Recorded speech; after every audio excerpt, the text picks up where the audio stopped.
14 kerja program baik ini ke-14-nya adalah untuk kemaslahatan umat dan Betul. nafas dari NU adalah kemaslahatan umat. Jadi kurang Betul. NU apa lagi, Ya, Pak? itu ya. Saya sendiri mengarahkan ada senam 02 tak suruh ikut, ada kegiatan tak suruh ikut. Nah, ini menunjukkan bahwa kita adalah profesional dalam menjalankan ke partai. Karena saya juga pernah jadi ketua partai. Saya akan memberikan arahan pembinaan terutama pada keluarga. Ya, mulai 96. Kepala Desa 2 periode, dilanjutkan istri saya. Setelah itu jadi DPR, jadi wakil bupati. Kalau tanya ini asli putra daerah dan tidak, saya sudah berkarya loh untuk Sidoarjo. Sidoarjo mana gitu ya, yang saya dimaksud sudah ya? berkarya. Saya sudah pengabdian kita ini untuk masyarakat Sidoarjo. Bahkan panjenengan dari ketua RW waktu itu, nggih? Saya pernah jadi wakil RW. Putra petani atau siapa, yang penting punya komitmen untuk membangun Kabupaten Sidoarjo. Nah, ini yang harus kita lakukan, Bos. 100 hari kerja apa yang menjadi program sorotan? Yang pertama. Betul sekali. Ini dan hal-hal seperti ini hanya dimiliki oleh orang-orang yang mempunyai kedewasaan dalam berpolitik. Kalau kamu tidak mampu, jangan ya, Dek ya, jangan. Bagaimana kalau tidak terpilih, Mbak? Jenengan akan melakukan apa kegiatannya kira-kira?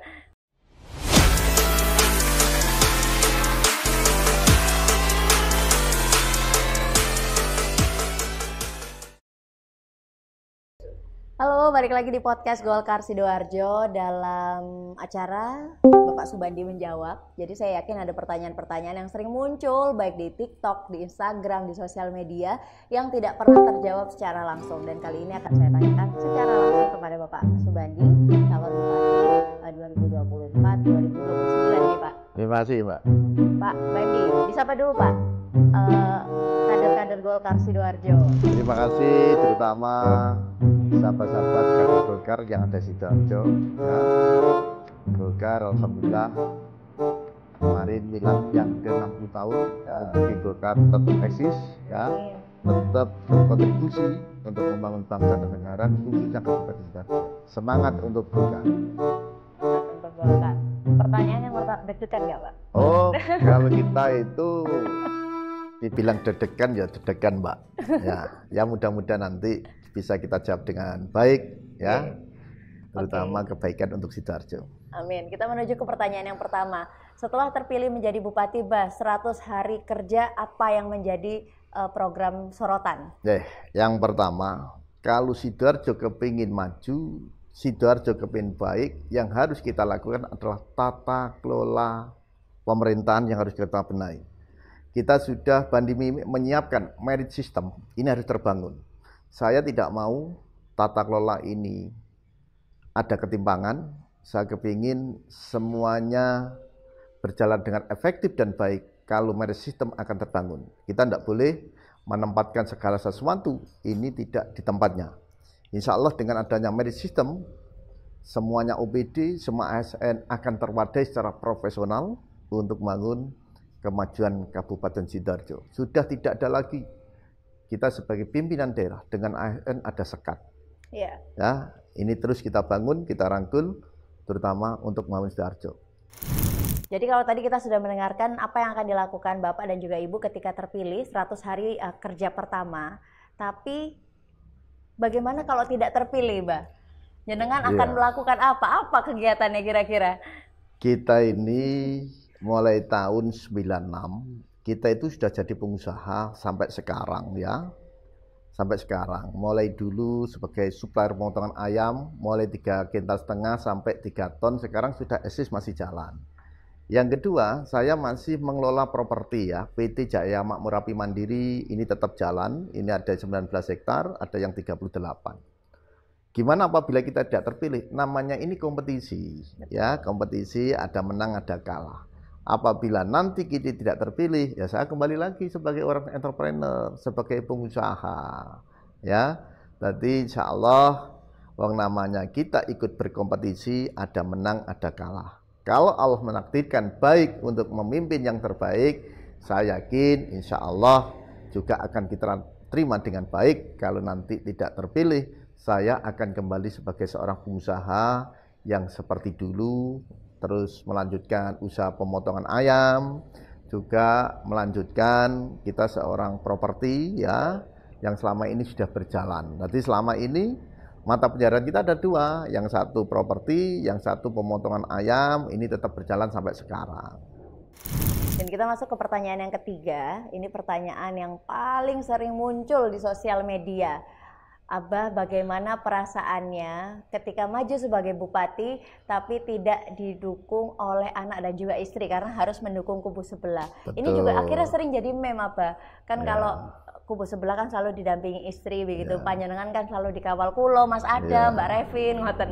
Silakan, Bah. Inilah politik. Kita berpolitik ini harus memiliki jiwa profesional. Jadi tidak boleh politik itu cengeng. Tidak boleh politik itu warisan, ya. Warisan. Saya sebagai ketua DPC tidak direkom oleh PKB, kita harus bisa menerima. Namanya itu politik. Berarti kalau saya tidak diterima oleh PKB, berarti PKB mencari seorang figur yang terbaik untuk kita. Kenapa istri saya, anak saya tidak mendukung kita? Karena harus tegak lurus dengan partai. Karena saya pindah partai Gerindra, Direkom Gerindra, Golkar Demokrat. Nah, beliaunya adalah seorang dewan dari PKB. Ya, nah ini harus profesional. Mana dia seorang rumah tangga, mana seorang anak, mana dia sebagai pengurus partai. Harus tegak lurus dengan partai. Ini kita sebagai calon tetap kita bijaksana, harus bisa memilah-milah. Kapan anak kita ini petugas partai, kapan istri kita sebagai petugas partai, kapan dia ini menunjukkan jati diri sebagai anak kepada orang tua, dan istri kepada orang tua. Tidak ada. Bagi kita biasa-biasa saja namanya politik. Betul. Ya, namanya politik tentu harus kita punya kedewasaan.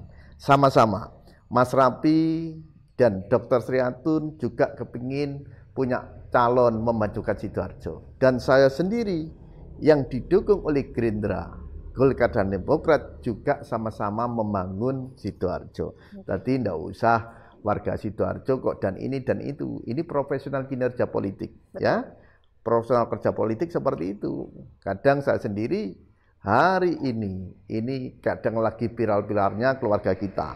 Yeah.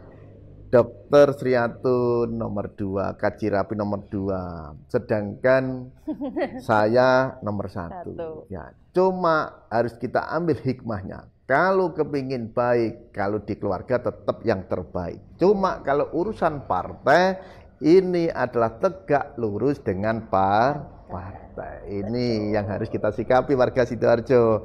Jadi tidak boleh warga Sidoarjo mau ini petugas partai memilih 1 dan 2. Ini tergantung karena dia sebagai petugas partai harus profesional. Betul. Saya sendiri mengarahkan, ada senam 02 tak suruh ikut, ada kegiatan tak suruh ikut. Nah ini menunjukkan bahwa kita adalah profesional dalam menjalankan ke partai. Karena saya juga pernah jadi ketua partai. Betul. Saya akan memberikan arahan, pembinaan terutama pada keluarga. Ke rel yang terbaik untuk membangun Kabupaten Sidoarjo. Itu ya. Betul sekali. Ini dan hal-hal seperti ini hanya dimiliki oleh orang-orang yang mempunyai kedewasaan dalam berpolitik. Kalau kamu tidak mampu, jangan ya Dek ya, jangan. Pertanyaan yang berikutnya. Kita tahu Abah bahwa Sidoarjo hari ini hampir 90% ini adalah warga Nadlian Abah. Ceruk suara terbesar adalah teman-teman dari NU. Tapi hari ini banyak yang mempertanyakan ke NU-an panjenengan Abah, karena yang pertama bukan lagi di Partai Hijau begitu. Terus juga apakah sebenarnya memang kader murni dari NU? Monggo panjenengan jawab. Jadi alhamdulillah saya Lai Procot itu wis diadani Mbak. Lai Procot sudah diadani. Tradisi orang NU siji satu ya saya orang Lai Procot diadani. Yang kedua, kalau ada orang meninggal, itu mesti selamatan. Ini tradisinya NU. Kalau tanya NU yang seperti apa? Kita juga pengurus dari NU. Saya pernah jadi pembina NU tingkat ranting. Betul. Saya juga pernah jadi pengurus DPAC, ya, pengurus MBC Kecamatan Sedati. Ya, saya pernah jadi pengurus. pada tahun 2019 bersama Pak Usman juga, dia pengurus ya, pengurus dari NU ya. Kalau kita ditanya Abah ini NU yang seperti apa lagi ya. Dan saya sendiri kegiatan-kegiatan selama saya jadi pimpinan daerah ya, saya sangat betul ta'aruf pada para kiai. Alhamdulillah hari ini saya calon sebagai kader NU, saya juga ta'aruf kepada para kiai, minta arahan kiai. Mulai dari MBC saya ta'aruf ke MBC. Alhamdulillah berapa 2 hari kemarin saya ta'aruf kepada PCNU, saya matur ya, matur kepada Rois Surya, kepada Tanfidiyah dan bertajajaran. Saya minta tolong yai, kula niki putra penjenengan, kula niki anak penjenengan dari kader NU, monggo diarahkan seperti apa apabila nanti saya menjabat sebagai Bupati Sidoarjo. Karena sama-sama NU Kiai. Betul. Nah ini kita sampaikan alhamdulillah para Kiai, para pengurus PCNU memberikan amin dan terbaik untuk kader-kader NU. Ya, ya kita yakin insya Allah para Kiai sudah mendoakan kita mulai tingkat DPA, tingkat MBC, tingkat PCNU ini kita sudah ta'aruf. Buktinya apa? Kemarin kita sholawat. Lah ini kan berarti kan kita cinta NU. Digor. Ya digor. Lah harapan kita ke depan ya, saya yakin enggak usah punya pola pemikiran kalau ada pilkada kok tanya NU benar atau tidak. Saya yakin saya protes sudah NU ya. Juga pernah jadi pengurus NU di tingkat ranting maupun di tingkat MBC seperti itu ya. Jadi enggak usah terlalu dibesar-besarkan dan lain, dan saya yakin khidmah kita pada hari ini sama NU tidak diragukan lagi. Saya yakin itu. Betul. Ya, itu yang insya Allah kita sebagai kader NU ya tetap berkhidmah terutama kepada Nahdlatul Ulama. Betul sekali. 14 kerja program baik ini ke-14-nya adalah untuk kemaslahatan umat dan nafas dari NU adalah kemaslahatan umat. Jadi kurang NU apa lagi ya, Bang? Itu yang tidak perlu didebatkan kembali ya. Kalau kepingin nanti ya cobalah kita ngobrol-ngobrol bareng ya.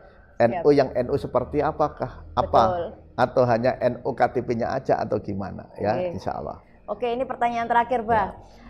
Banyak yang mempertanyakan keputra daerahan panjenengan, Bah. Kalau tadi ke NU-an, sekarang keputra daerahan. Apakah panjenengan ini benar-benar putra daerah asli dan besar di Sidoarjo? Silahkan, Bah. Terima kasih. Yang perlu kita sampaikan khususnya warga Sidoarjo. Saya lahir ya, hanya lahir saja saya di Kediri. Keluarga saya di Pabean semua. Saya mulai di sini adalah kelas 3 SD sudah di sini. Kelas 3 SD. Saya kembali lagi SD kelas 6 karena ada orang tua yang tidak bisa ditinggalkan. Saya kembali setelah saya lulus SD kembali lagi di sini. Jadi saya di sini tuh mulai SD kelas 3. Di sini, di Pabean. Keluarga kita 6 di Pabean semua, tidak ada yang di Kediri. Cuma orang tua dia meninggal minta di Kediri semua. Karena dia kepingin namanya orang desa, kepingin dia meninggal di dekat dengan keluarga. Betul. Terus yang kedua, saya SMP di Sedati, saya SMA di Surabaya. Saya jadi kepala desa ini mulai tahun 2007 sudah jadi kepala desa 2 periode. Ya. Saya jadi pengusaha mulai 96. Ya, mulai 96. Kepala desa 2 periode, dilanjutkan istri saya. Setelah itu jadi DPR. Jadi wakil bupati. Kalau tanya ini asli putra daerah dan tidak, saya sudah berkarya loh untuk Sidoarjo. Sidoarjo mana gitu ya, saya sudah berkarya. Saya sudah pengabdian kita ini untuk masyarakat Sidoarjo. Bahkan panjenengan dari ketua RW waktu itu nggak? Saya pernah jadi wakil RW, ya, jadi wakil RW. Terus kira-kira kalau dengan adanya pilkada, dengan ada kegiatan seperti ini, ya, kalau mendebatkan ini putra daerah dan tidak, kalau Sidoarjo kepin maju, sudah tinggalkan tradisi seperti itu. Orang kepingin baik tidak melihat trustnya dari mana. Orang yang kepingin baik tidak melihat dia putra petani atau siapa. Yang penting punya etika dan niat kerja keras untuk membangun dan kemajuan Sidoarjo yang terbaik. Tidak melihat asalnya dari mana, putra petani atau siapa, yang penting punya komitmen untuk membangun Kabupaten Sidoarjo. Nah, ini yang harus kita lakukan, Bos. Oke. Pertanyaan yang terakhir, ini yang juga sering muncul. Panjenengan dulu wakil bupati, sekarang hari ini nyalon bupati. Ibu DPRD Provinsi Jawa Timur, Mas Raffi DPRD Sidoarjo. Ini kok semuanya menjabat ngoten, Mbah? Silahkan, Mbah. Terima kasih terutama bagi warga Sidoarjo. Saya ini menjabat, jadi saya tidak ada kepinginan punya jabatan. Saya asli dari keluarga pengusaha. Mbah saya ini kepala desa zaman Belanda.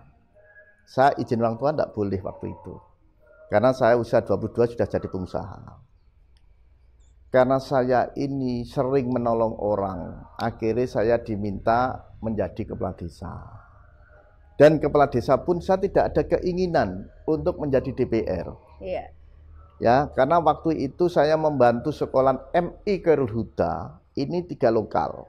Ya, 3 lokal. Akhirnya saya didorong oleh masyarakat Pabean disuruh menyalonkan DPR. Hanya kepingin barangkali saya dapat bantuan fakir dan lain untuk bisa melanjutkan pendidikan MI. Jadi tidak ada keinginan menjadi pejabat. Nah, baru menjabat 1 tahun belum ada, baru dapat 3 bulan. Sudah diminta jadi wakil bupati, kan yo lucu, baru tadi lurah, DPR belum ngerti apa-apa disuruh jadi wakil bupati. Ya.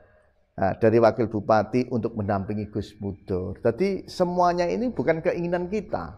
Jadi semuanya kita mendapatkan jabatan ini adalah takdir Allah. Terus yang ketiga, ada anak menjadi DPR, istri DPR. Kok saya menyalonkan bupati? Betul. Jadi alhamdulillah, jadi saya itu tidak ada nafsu sebagai seorang pejabat.